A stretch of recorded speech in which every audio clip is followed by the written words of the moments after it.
Salut tout le monde, bienvenue sur ma chaîne YouTube. Je suis ravie de vous retrouver sur cette plateforme.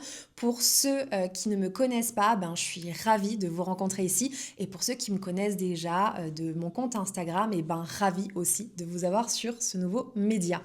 Donc, on démarre tout de suite. Cette vidéo, c'est une vidéo de présentation. J'avoue que j'ai pas de script. Je vais vraiment le faire au feeling. L'idée de cette chaîne YouTube, c'est vraiment d'avoir un échange avec vous et qu'on puisse en fait communiquer moi en vidéo, vous dans les commentaires et même après il y aura des formats où je vais aussi plus inclure ma communauté, donc ça vous verrez, j'ai des idées en tête. Mais cette première vidéo, c'est vraiment une vidéo de présentation. Donc qui je suis, qu'est-ce que je fais dans la vie, voilà pourquoi cette chaîne YouTube. Donc on démarre tout de suite avec ma présentation. Moi c'est Elena, j'ai 35 ans et je suis médium depuis petite. Mes souvenirs de médiumnité remontent vraiment à ma plus tendre enfance. Mais après j'ai eu des événements marquants tout au long de ma vie. Ça a commencé avec le fait que le soir, dans ma chambre, ma grand-mère venait discuter avec moi au pied de mon lit. Ma grand-mère est décédée quand j'avais 1 an, donc je ne l'ai pas connue. Mais en fait, j'ai très vite compris en fait, elle faisait partie de ma vie puisqu'elle était tout le temps là. Et ça a été assez perturbant même pour ma famille parce qu'en fait, j'ai mis du temps à comprendre que ma grand-mère était décédée. Parce qu'en fait, moi, je la voyais le soir au pied de mon lit. Donc c'était pas forcément, enfin il y avait une espèce de dissonance entre la réalité et ce que je vivais. Et c'était assez intéressant parce qu'on discutait, mais en fait elle parlait pas, enfin ses lèvres bougeaient pas. Ça m'avait marqué à l'époque, c'était de la télépathie, je dirais ça comme ça. Donc elle m'a accompagnée pendant pas mal de temps, pas mal d'années, et après en rêve, elle a arrêté de se manifester au pied de mon lit, je crois, je dirais après l'âge de 8-9 ans. Après, je la voyais en rêve ou alors j'avais des synchronicités de sa part, etc. On pouvait communiquer de façon différente. Mais ça a été la première chose qui s'est manifestée dans ma vie en tant que médium. Ensuite, il y a eu un deuxième événement à l'âge de 8 ans toujours. J'étais gardée par la cousine de ma maman et on se baladait dans mon village et je vois une vieille dame sur le bord de la route, enfin sur le trottoir, en vélo qui voulait traverser et je me demandais pourquoi elle traverse pas parce qu'il n'y a aucune voiture. Il n'y avait aucune voiture devant, aucune derrière et c'est un village où en fait la route était vraiment très très longue et on pouvait voir vraiment jusqu'à 1 kilomètre devant, 1 kilomètre derrière. Pas un seul bruit de voiture, pas un seul bruit de quoi que ce soit, de vélo, de moto, ni quoi que ce soit. Et je m'interroge et je regarde cette vieille dame et je me dis pourquoi elle traverse pas parce qu'elle était vraiment en train d'attendre au passage piéton avec son vélo. Et j'ai un flash et je la vois se faire percuter par une moto. Alors que c'était en plein été, il faisait beau, il n'y avait pas de route glissante et surtout il n'y avait pas de moto. Et on continue à avancer et au fur et à mesure qu'on se rapproche d'elle, là je commence à entendre un bruit derrière moi. Je me retourne, je vois une moto arriver et bon, je vous fais pas de suspense, la moto a percuté la vieille dame. Je ne me l'explique pas encore aujourd'hui comment c'est possible. Alors, pas tant le flash que j'ai eu, mais le fait que la vieille dame ait été percutée sur une route sèche, en plein été, la moto roulait à allure normale pour un village, et la vieille dame n'était pas du tout en train de traverser le passage piéton. Donc, dans ma tête, c'est quasiment impossible. Et heureusement, elle n'a pas eu grand-chose et c'est arrivé devant le médecin du village, donc le médecin a pu tout de suite la prendre en charge. Mais ça m'a hyper perturbée parce qu'en fait, à 8 ans, je ne savais pas que c'était un flash médiumnique. Et dans ma tête, j'ai eu l'impression de provoquer le truc. Je ne sais pas s'il y a des médiums ici, des gens qui ont des perceptions à qui c'est déjà arrivé. Sinon, dites-le moi dans les commentaires, ça m'intéresse. Mais j'ai trouvé ça vraiment très perturbant et donc du coup j'ai comme fait un espèce de rejet de ça où j'ai dit en fait j'en veux pas parce que je veux pas provoquer de trucs catastrophiques pour les gens. Mais j'ai quand même gardé un lien avec ma médiumnité puisque après je faisais des rêves prémonitoires. Donc là il y a eu le troisième événement marquant de ma vie, c'est mon baccalauréat.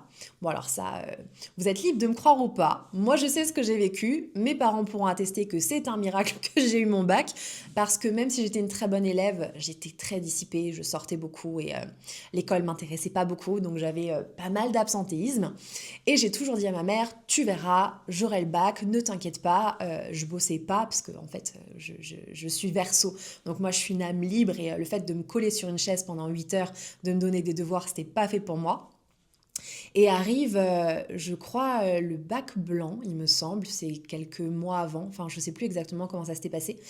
Et après les épreuves du bac blanc, je rêve de mes épreuves du bac, là où j'avais les plus gros coefs en français, et je rêve du sujet qui tombe. Et je rêve d'un autre sujet dans une autre matière. Mais celui qui m'a marqué, c'est vraiment celui de français parce que je m'en souviens comme si c'était hier. Je rêve que ça tombe sur Candide, l'Inquisition, c'était le chapitre 4, il me semble. Et je me vois rentrer dans la salle d'examen et je me vois lire ça et en fait vraiment faire une analyse de ce texte. Et je me réveille le lendemain et je sais pas pourquoi, je me suis dit ok, il faut que je révise que ce passage-là. Et franchement, c'était un petit peu culotté de ma part parce qu'en fait, c'est vraiment une confiance de mon ressenti que j'ai laissé vraiment vivre à 100%. Donc j'ai pris le parti de ne réviser que ce passage-là, que de ce bouquin-là, dans toute la liste de ce qu'on avait appris pour le bac de français. Et je me souviens arriver devant la salle, c'était dans un vieux bâtiment, mon lycée pardon, était dans un vieux bâtiment gothique, donc avec des grandes portes en bois, et je me vois attendre sur le banc. On m'appelle et je rentre dans la salle et l'examinatrice me dit voilà, vous allez m'analyser le texte de Candide sur l'Inquisition chapitre 4. Et là je me dis ok, ça c'est trop stylé parce qu'en fait c'est exactement ce dont j'ai rêvé et en fait du coup j'ai eu mon bac grâce à ça parce que ça avait un coef 8 ou 9 à l'époque et pareil en anglais où j'avais cartonné. Mais vraiment, je crois que Dieu me disait déjà, il faut que tu aies ton bac, t'as pas le temps de redoubler. En fait, on a des trucs prévus pour toi, donc vas-y, on te donne un coup de pouce, mais le cursus scolaire, c'est pas fait pour toi.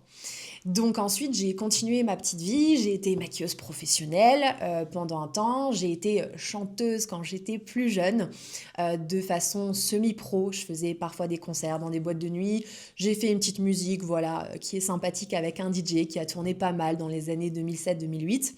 Et ensuite, il fallait trouver un métier. Et j'ai toujours aimé ce qui était artistique et en fait il y a un fil conducteur dans mon travail, dans tout ce que j'ai fait dans ma vie, donc je vous le dirai après.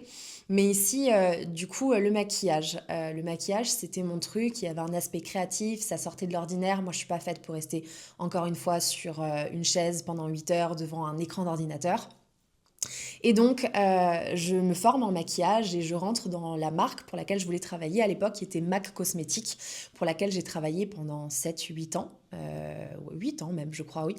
Et j'ai toujours su, depuis petite, que j'allais être thérapeute. Je pensais que ça allait arriver vers ma quarantaine, mais ça arrivait plus tôt. Et c'est arrivé plus tôt parce que Covid oblige. Donc, je me souviens du confinement et au bout de 3 semaines de confinement, le soir, je me réveille. Et je me réveille, hein, je ne suis pas en train de faire un rêve, je me réveille, donc je me lève de mon lit, je suis assise dans mon lit.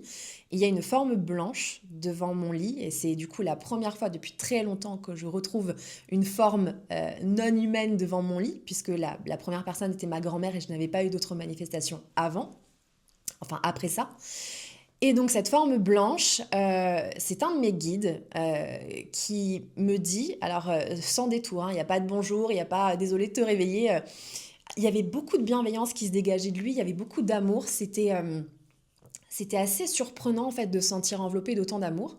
Et donc là aussi je l'entends mais en télépathie me dire est-ce que tu es prête? Et moi je lui réponds toujours en télépathie, je lui dis mais prête à quoi en fait? Donc en télépathie c'est-à-dire qu'on communiquait en pensée en fait, hein. Et je lui dis prête à quoi? Et il me dit le monde va avoir besoin de gens comme toi, il est temps. Et il s'en va. Et je peux pas vous expliquer comment, mais je savais exactement ce que je vais faire parce que bon, le monde a besoin de toi. J'aurais pu faire de l'humanitaire, j'aurais pu partir en médecine, j'aurais pu être infirmière, j'aurais pu faire plein de choses. Je savais exactement où je devais aller, mais je savais pas encore comment je devais y aller. Donc, je me suis formée à la fin de mes années chez MAC, je me suis formée à la sophrologie. Ça a été mon premier pas dans la thérapie. La sophrologie a été quelque chose qui m'a beaucoup aidée à travailler sur moi personnellement, mais qui ne m'a pas convaincue en termes de thérapie, dans le sens où moi j'aborde la thérapie. C'est-à-dire que je trouve que c'est un outil super et je m'en sers encore aujourd'hui dans mes accompagnements par rapport à certaines techniques, notamment sur tout ce qui est l'aspect introspection, mais pas dans le sens hypnose, vraiment dans le sens préparation, dans le sens léger du terme. Donc je trouve que c'est un outil super, mais pour moi, il me manquait quelque chose. Il y a quelque chose qui n'allait pas assez loin pour moi.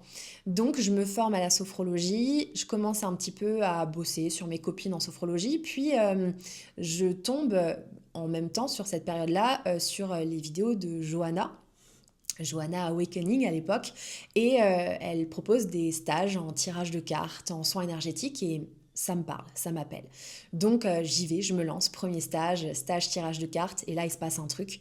Je me rends compte que c'est fait pour moi, je me rends compte qu'au-delà des cartes, il se passe quelque chose quand je les touche, parce que les cartes aujourd'hui sont un support pour moi, mais en fait ma clairaudience et ma clairvoyance sont présentes, j'en ai même de moins en moins besoin, j'ai envie de dire. Et donc il se passe un truc, et en parallèle de ça, il y a un plan social chez MAC Cosmétiques et je me porte volontaire pour partir.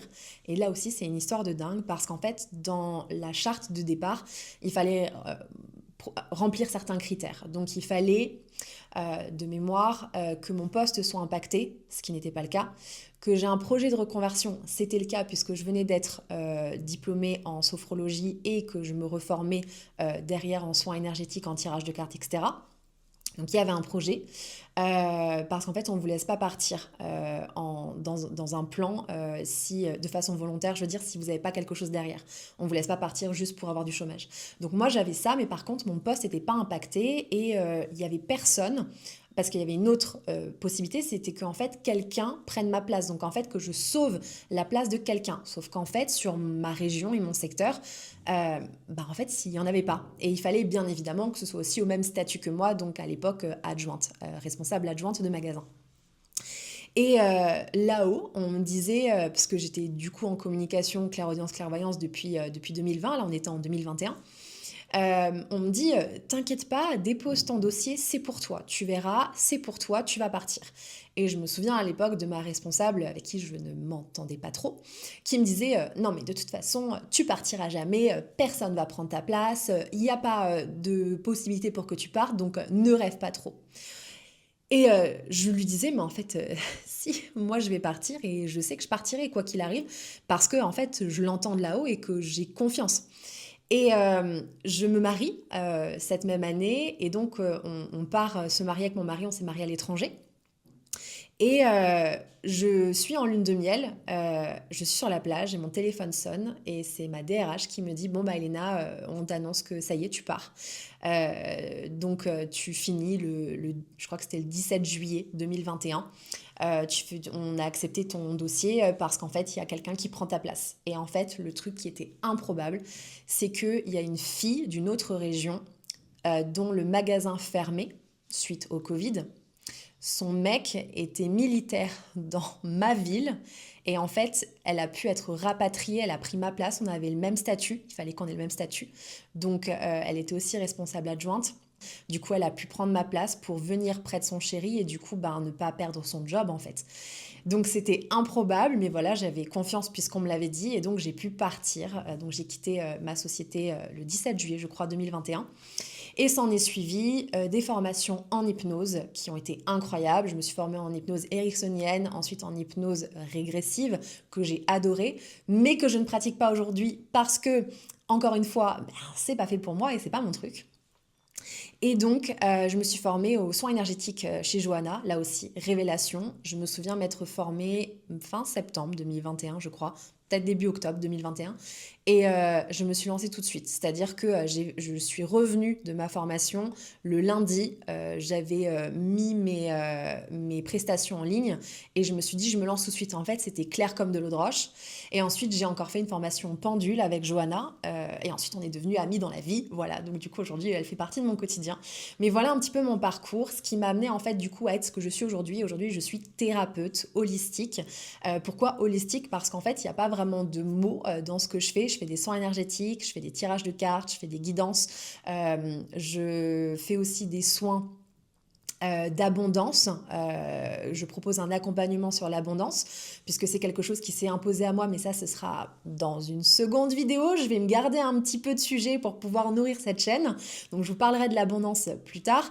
Et effectivement, ça s'est imposé à moi de façon assez naturelle. Et je trouve que c'est hyper important de transmettre ce qui nous est transmis. Et j'en arrive du coup à ce pourquoi je suis là aujourd'hui en tant que thérapeute. C'est qu'en analysant mon parcours, que ce soit au niveau de la musique que j'ai fait, au niveau du maquillage, je me rends compte qu'en fait, aujourd'hui dans la thérapie, ce que je fais, c'est de la transmission. Oui, il y a un aspect guérison, mais moi, je suis pas votre sauveuse. J'allais dire votre sauveur, ça fonctionne aussi pour une femme. Je suis pas votre sauveuse, je suis pas une béquille. Moi, je suis en fait une clé. Je vous donne cette clé, mais c'est à vous d'ouvrir la porte et de passer de l'autre côté, en fait, tout simplement. Donc, je suis un moyen, donc je vous transmets quelque chose à travers les séances qu'on fait ensemble. Et par conséquent, je me suis rendu compte que ma mission de vie, c'était vraiment ça, la transmission.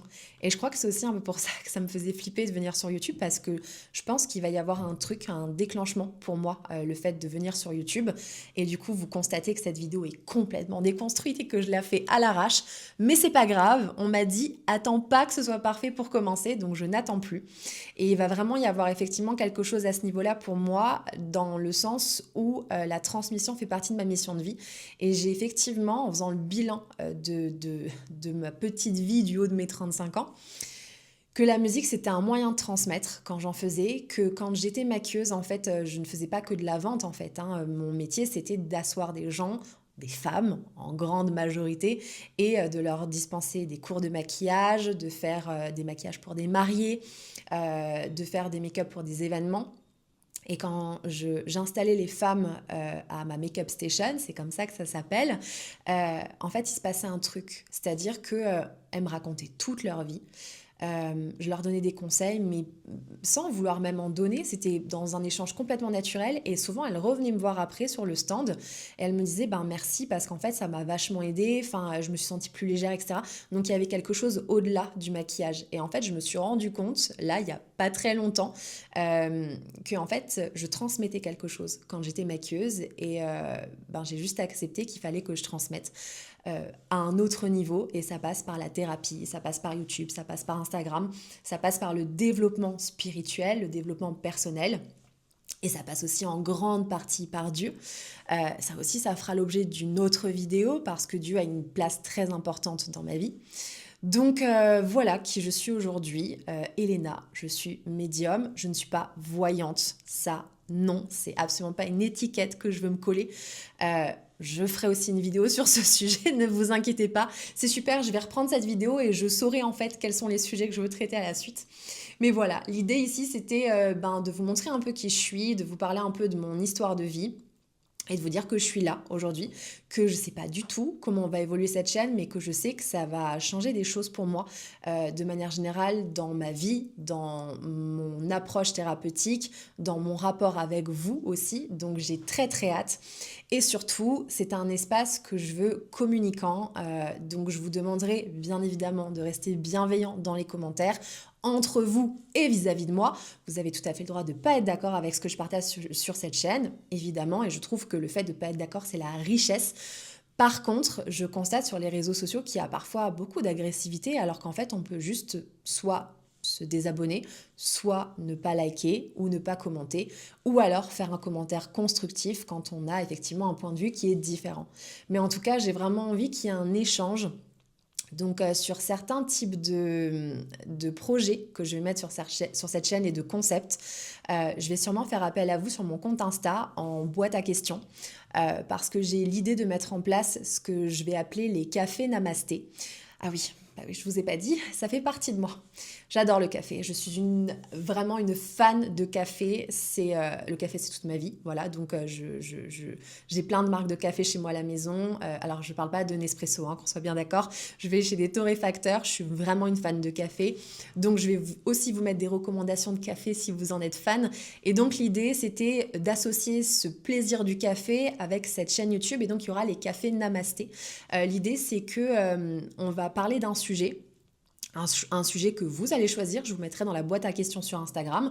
Je piocherai dedans le sujet qui m'inspire à l'instant T, ou s'il y a des sujets qui reviennent de façon générale chez plusieurs personnes. Et il y aura parfois des invités avec qui on pourra, autour d'un café, discuter de ce sujet-là, mais de façon complètement décontractée, sans que ce soit calculé. Moi, je veux vraiment, ici sur cette chaîne, qu'il n'y ait pas de script, qu'il n'y ait pas de planification, même si évidemment j'ai des concepts en tête et je vais planifier des vidéos. Mais en fait, l'idée, c'est vraiment d'avoir un échange. Donc, vous êtes ici pour l'échange et la communication. Et bien évidemment, je ferai en sorte de pouvoir être disponible dans les commentaires pour vous répondre. Et si vous voulez me retrouver sur Instagram aussi, vous pouvez me suivre, je mettrai mon lien en barre d'infos. Voilà, je crois que j'ai fait le tour. Je vous remercie pour votre présence, je vous remercie aussi pour votre confiance et pour votre fidélité à ceux qui sont là depuis 4 ans déjà, parce que je suis thérapeute depuis 4 ans et mon compte Instagram est ouvert depuis tout ce temps-là. Et puis j'ai hâte de suivre cette aventure avec vous. Merci beaucoup et à très bientôt. Bisous.